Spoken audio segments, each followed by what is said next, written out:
And now we're going to talk about the Celtics advancing to the second round. Got their job done. 5 games, a little bit of a blip in game 3 down in Orlando, but I think we expected the Magic to fight back. Bright future, a lot of good talks about what the Magic can do, and I think we talked about that last week. There's a clear path for what they can do moving forward. But I think the series taught us a lot about the Celtics. That is probably the best test you could get defensively to start this postseason. Forced him to wake up early. Jason Tatum played through the wrist thing. Jaylen Brown playing through the knee thing. Drew Holiday was unavailable due to the hamstring. And they still found a way. And it was somebody different every night. And that just shows the strength of what this Celtics team can do. Now we kind of widen it a little bit, and they're awaiting the winner of the Pistons and Knicks, 2 teams who have really shown their flaws in the first round. I know every matchup is so matchup dependent, but coming out of that first round series, I don't necessarily think it taught us anything about the Celtics, but how are we feeling about that title defense as they go into round 2? Jason Tatum's playing some of the best basketball I've ever seen him play, and there isn't a whole lot of talk about it. Like, this guy just had 3 straight 35-point games.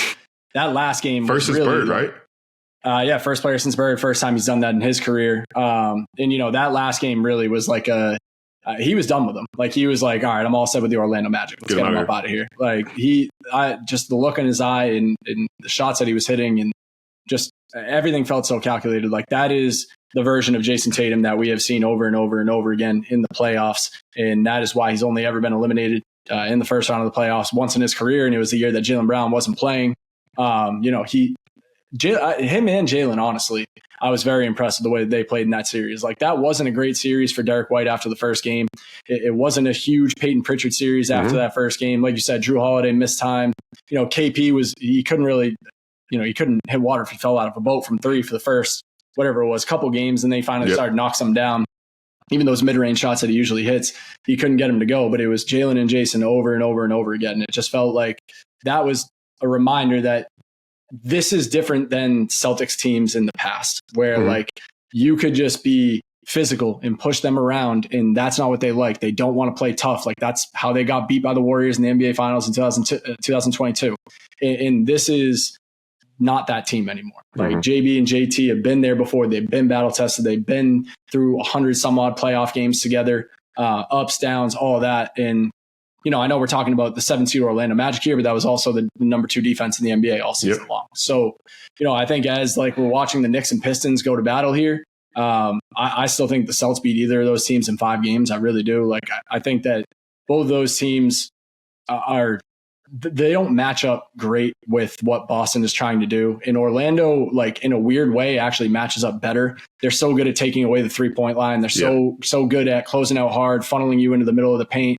Like I said, playing physical, all of that. And like, the Pistons play physical. I think that would be another Magic type series. The Knicks are, they kind of play physical. They're scrappy. They're a scrappy bunch.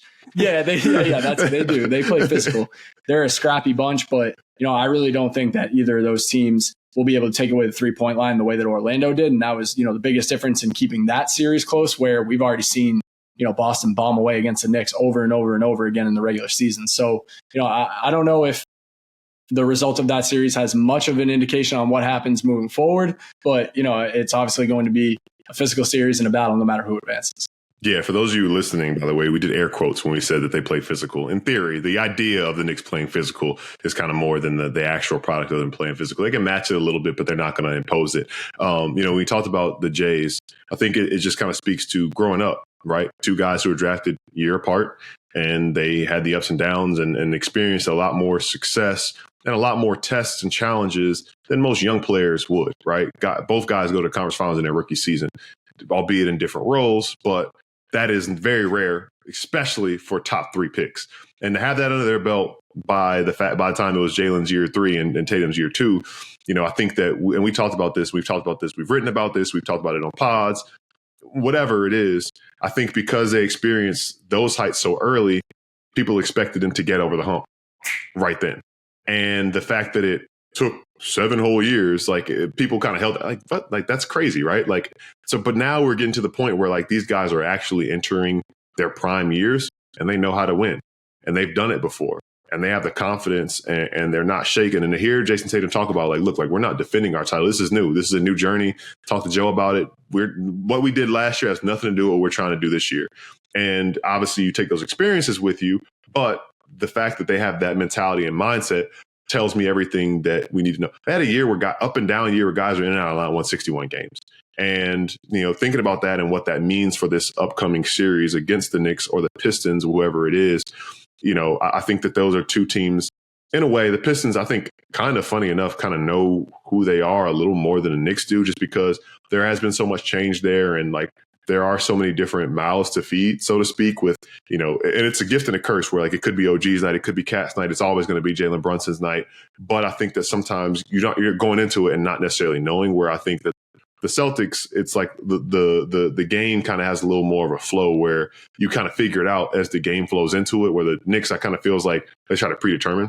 And maybe that's just me. Maybe that's just my read on it. But that being said, it does instill a lot of confidence, and I expect it to be a good series, and I expect it to be a different kind of test for the Celtics. And if that leads to them getting past whoever it is and then facing the Cavs or the Pacers, should be a really good Eastern Conference Finals series. So really excited about that and very confident. I think everything we've said about this Celtics team from day one of the season has held true as it goes on. Thanks for checking out NBA Sound System Canada on YouTube. If you haven't already, make sure to subscribe below and find us wherever you get your podcasts. And on Instagram, we have weekly episodes and bonus content throughout the week.